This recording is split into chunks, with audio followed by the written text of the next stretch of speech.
Hi, you've tuned in to Radio Northern Beaches, your Listen Local station, right here on the Northern Beaches of Sydney. You can find us on your radio dial at 88.7 and 90.3 FM. Can't get to a radio? No worries. You can always stream our program live from anywhere in the world at rnb.org.au.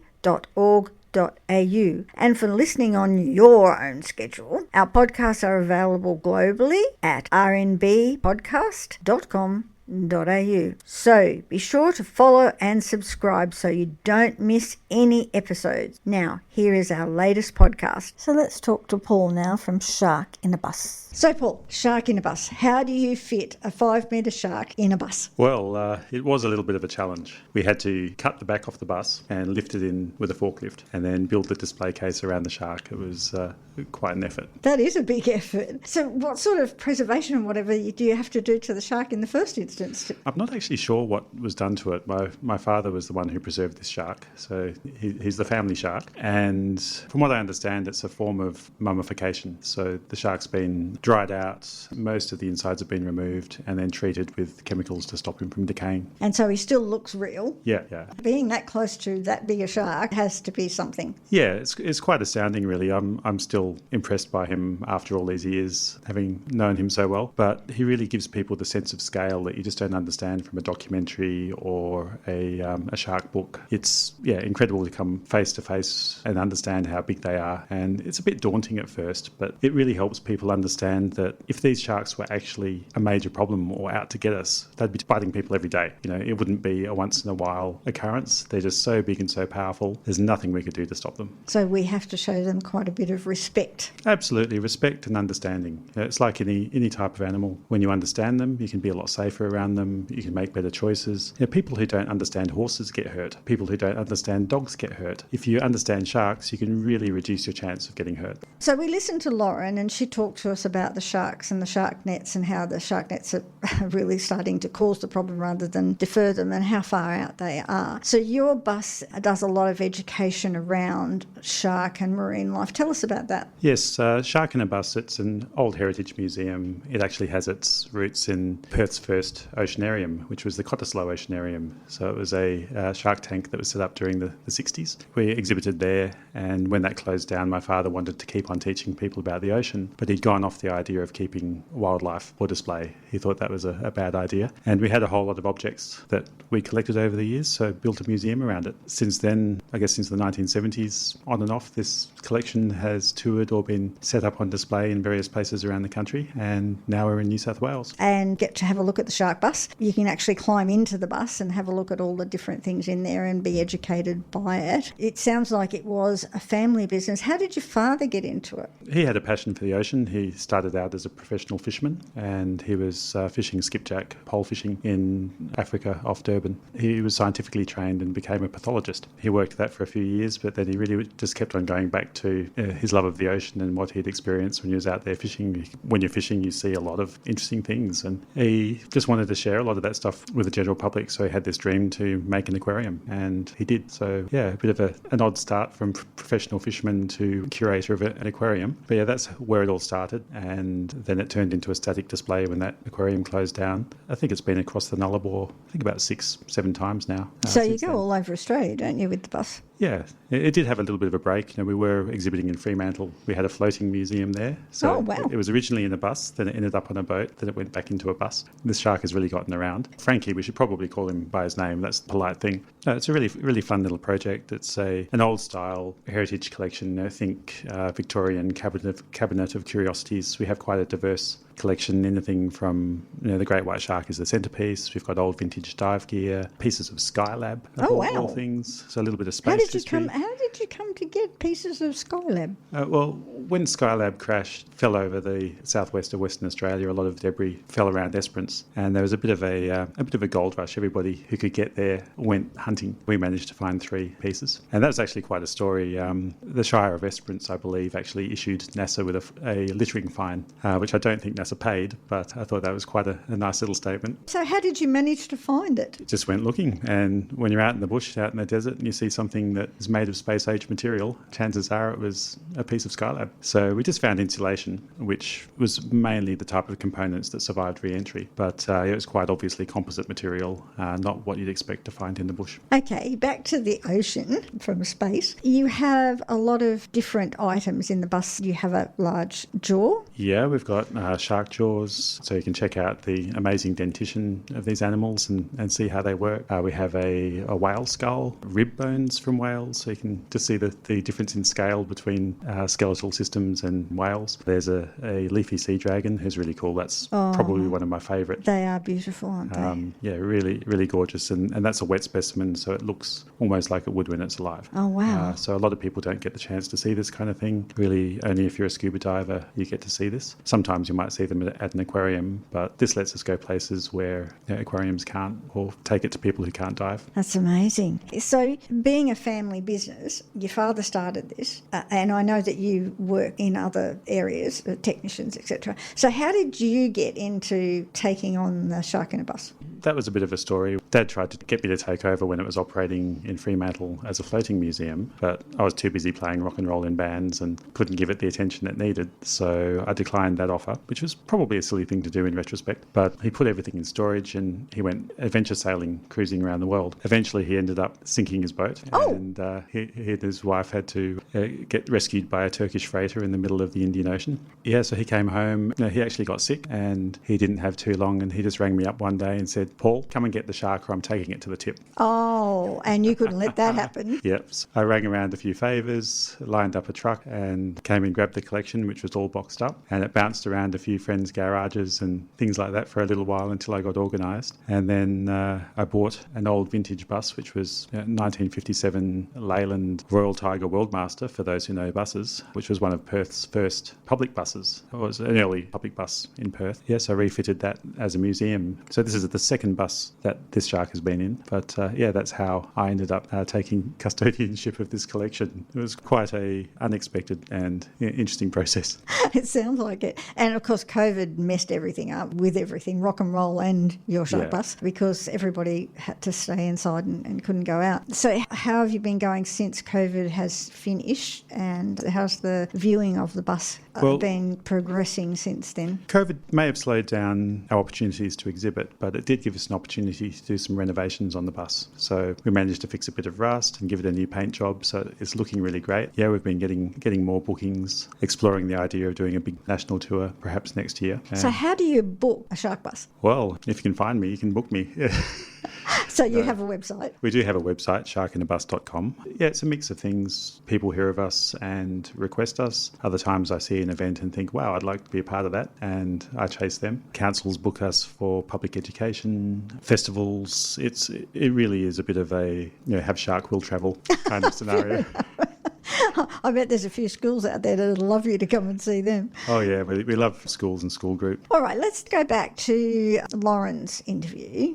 After you've listened to Lauren's interview, talk to me about the things that you took from that or that you can add. Lauren's understanding of the issue of shark safety and shark risk mitigation was really comprehensive. A really good analysis, and there really wasn't much that I could add to that. I think that the idea of lethal shark control has definitely had its time. It's a 1950s concept, or even earlier. There's a whole lot of stuff from those times that we don't do anymore simply because it's not the best way to do stuff. We've moved on. We have the technology, and we should be using the technology to keep people safer without harming wildlife. Yeah, I said in the interview with her, it's quite distressing to me to see those whales being tangled up in those nets constantly and how they suffer. It's a horrible thing to watch and to see. And then when you find out, because I was quite shocked that I, like everybody else, thought that the nets were around the beach so that they couldn't get through, but they're out much further, and they're actually attracting them. The idea of the nets being a barrier is a pretty common misconception, and it's amazing that it's still a misconception today. But I don't believe that there really has been any strong effort to publicise that from the government, which is unfortunate, because people, if there's a safety measure out there that's meant to protect us, we should understand it. We should understand what it does and how it works. So that communication is really, really important. important. But yeah, no, the amount of area that they cover on the beach is minuscule. Sharks are often caught after they've visited the beach. So if they were going to be a problem, they would have been a problem already before they got caught. So it's not actually preventing exposure to a potentially dangerous shark. The biggest things is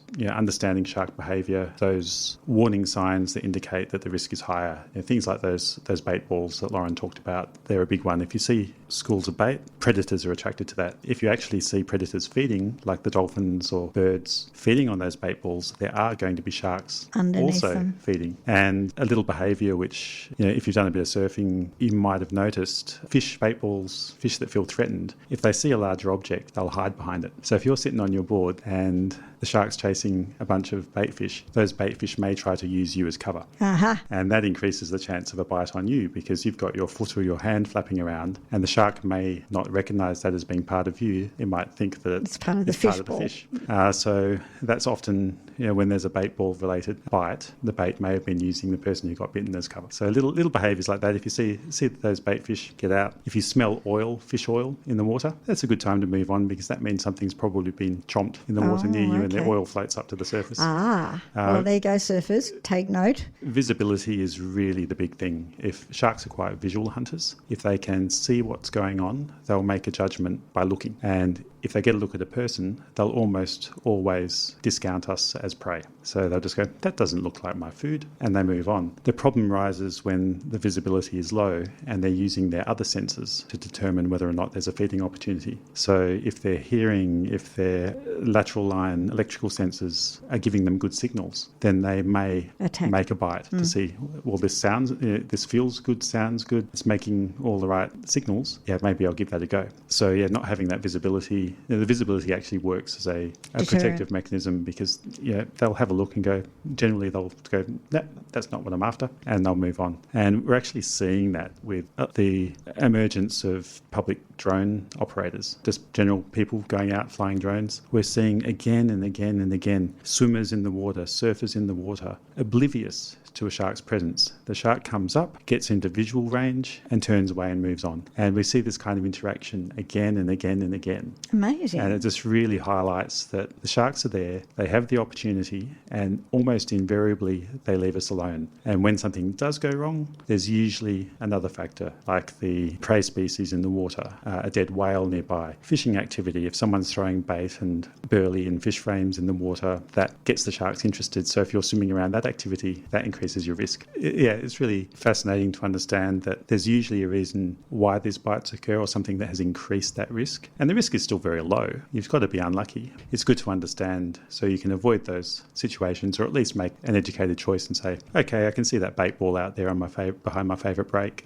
Maybe I'll go have a coffee instead this morning. You can make that choice. Yeah. And if you do decide to go in and something happens, at least it's an educated choice you've made. You've understood that there is a heightened risk and you've decided to take it. It's when people don't understand the risks that they're taking or don't understand the warning signs that might show increased risk. That's where it's a bit sad. So what do you feel about the nets? I mean, after what I've heard and what I understand now, I would like to see them go. Firstly, because they're causing so much tragedy because of them. They're attracting sharks to the beaches, even though they're well off, but it brings them in. After I've learnt these things, I feel that they're quite unnecessary and should go. What's your feeling on them? Shark nets are an archaic technology. They're not relevant to today's world. I think we just need to move on from them. We've got amazing drone technology, drones with shark spotting algorithms that can more reliably visually identify a shark than a human can. This is amazing, and we should be using this stuff. It's really incredible. It gives immediate feedback to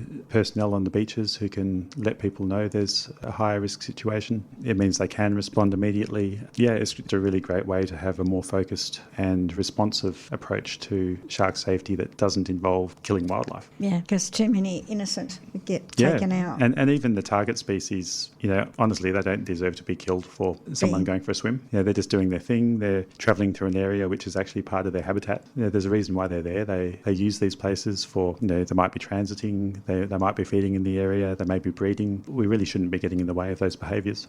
So you were telling me earlier too that it's affecting the fishermen as well, and there are ways and means of fishermen keeping the sharks from stealing their catch. Tell me about that. Well, the funny thing is sharks, their role is to eat dead, injured, compromised animals. That helps keep the ocean healthy. It reduces the risk of disease transmission if there's a sick animal. It helps keeps the population, the genetics strong in animals by eating the weaker and slower animals, so you get a really nice, robust genetic pool reproducing, and that means you get bigger and stronger fish, and that's what every fisherman wants. But when you're hitting the same marks again and again, we used to keep our fishing spots secret. We didn't tell people the GPS marks.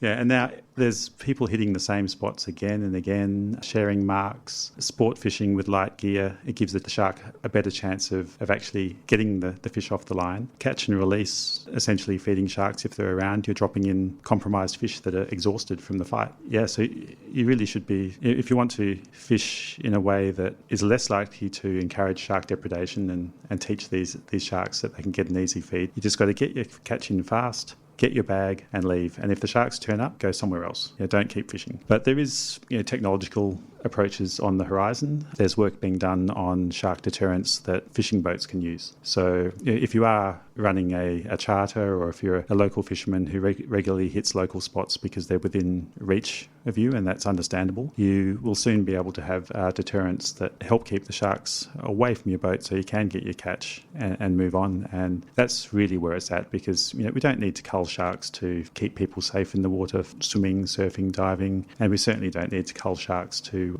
improve fishing for fishermen, which would actually have a negative impact. You'd end up with smaller target species generation after generation if you take out the sharks. You need them there to help keep our ocean healthy and productive. And you were saying the way they're fishing is actually training the sharks, because we're hitting the same spots all the time. Yeah, hitting the same spots. We're giving the shark lots of opportunity by doing catch and release, catching large fish on light gear. That takes longer, gives the sharks a chance to get them. It's inadvertent, but yeah, there's definitely using those fishing approaches. It has trained the sharks that there is an easy feed. And of course, there's so many more people out there now. Lots of cashed up mine workers that all they want to do is go fishing when they come back home. And that's fantastic, but we need to adjust the way that we do things so that we have less conflict between fishermen and sharks, because it doesn't need to be that way. Fishermen actually benefit from having sharks in the ecosystem. Like I was saying, it improves the robustness of the prey species that the fishermen want. We just need to fish smart and use our intelligence and technology to reduce these negative interactions. Because they're not a dumb animal. They're a very clever, intelligent animal, aren't they? Incredibly clever. From my interaction with sharks over the years, I would put them on par with a smart dog. So they're not silly at all, and they learn. Like, there's no evidence to suggest that sharks habitually bite people. When there are bites from white sharks, for example, it's often a juvenile shark which is involved, because that's a shark that's moving from a diet of fish to larger animals like seals or dead whales, things like that. So during that transition period, there's a thought that maybe a mid-sized juvenile great white may be a little more experimental. So if it does come across a person, it might be more inclined to go, is this something I can eat? But even then, that is so rare. It's just really interesting that these animals are going through a learning process. But if any of these sharks thought we were good, they would come back for more. They'd go, oh, wow, well, Bondi is a good spot. I'll stick my head in there every time I come through and I'll have a meal.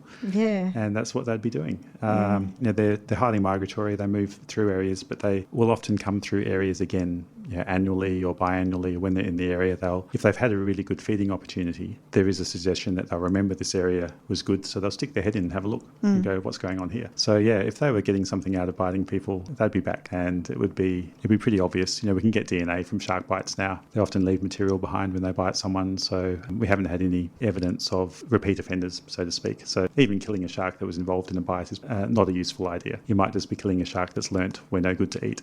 Well, he's learned his lesson, and we don't let him learn it. Paul, is there an entry fee to your bus? Yes, we charge $10 for entry to Shark in a Bus. Here's some cracker yarns. We tell a great story. Most of the collection, I was involved with the collection, or I know the story from where it came from. So if you have any questions at all about what you see, I should be able to give you the answer. And if I don't know the answer, I do make up a really good story. Oh, well, that's fair enough. And I hear you're trying to acquire a giant squid? Yes, I'm looking for a giant squid to add to our collection. It doesn't have to be full full size, but just giant will do. Yeah, if you happen to have one, yeah, bring it along. There you go, listeners. So $10 to have a look at the bus, and it'll be well worth it to see this rather. And what was his name again? Frankie the Shark. Frankie the Shark, to see Frankie the Shark. Yep. Okay. And if you're not satisfied, you get your money right back. You just need to pick me up by the ankles and give me a good shake. Shark-like. Thanks again, Paul, for coming in and talking to us. No worries. Thank you, Christine. Australia, the lucky country. We've got meat pies. We've got the world's best beer. But most importantly, top of the list, we've got Radio Northern Beaches 88.7, 90.3. Now hitting the entire world on www.rmb.org.au.